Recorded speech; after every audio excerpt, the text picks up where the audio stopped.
Breaking news supreme కోర్టులో AP ముఖ్యమంత్రి నారా చంద్రబాబుకు భారీ ఊరట లభించింది.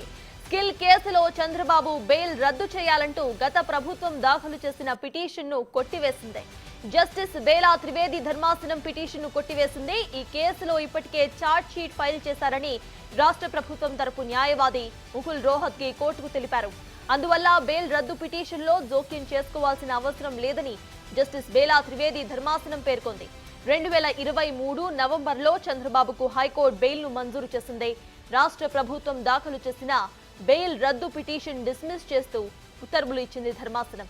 అవసరమైతే గనక ఆ సందర్భాల్లో విచారణకు ఆయన తప్పనిసరిగా సహకరించాలని చంద్రబాబుకు సుప్రీంకోర్టు సూచించింది.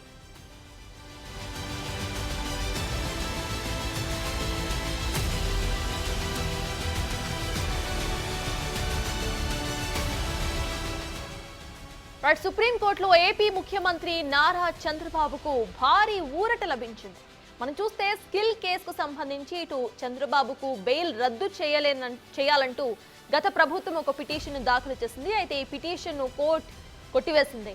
జస్టిస్ బేలా త్రివేది ధర్మాసనం పిటిషన్ను కొట్టివేసింది. ఈ కేసులో ఇప్పటికే ఛార్జ్ షీట్ ఫైల్ చేశారని రాష్ట్ర ప్రభుత్వం తరపు న్యాయవాది ముకుల్ రోహత్గి కోర్టుకు తెలిపారు. అందువల్ల బెయిల్ రద్దు పిటిషన్లో జోక్యం చేసుకోవాల్సిన అవసరం లేదని జస్టిస్ బేలా త్రివేది ధర్మాసనం పేర్కొంది.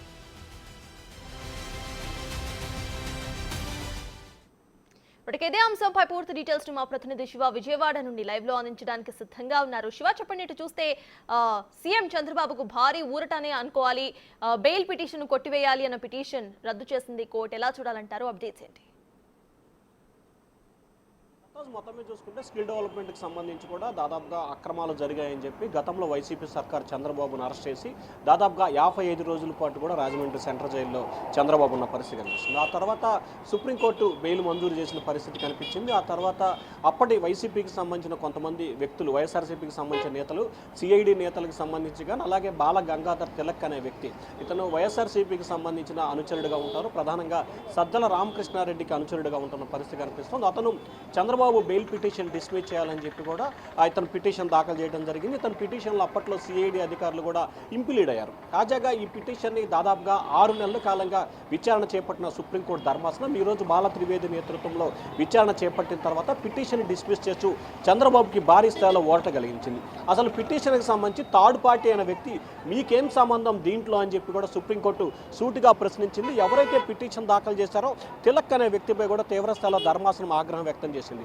ఎక్కడైతే సిఐడికి సంబంధించి కానీ లేకపోతే మిగిలిన ప్రభుత్వం వేయాలి, అసలు మీకేం సంబంధం, మీరు ఎందుకు దీంట్లో జోక్యం చేసుకోవాల్సిన పరిస్థితి ఏంటని తీవ్ర స్థాయిలో ఆగ్రహం వ్యక్తం చేస్తూ పిటిషన్ అయితే డిస్మిస్ చేసింది.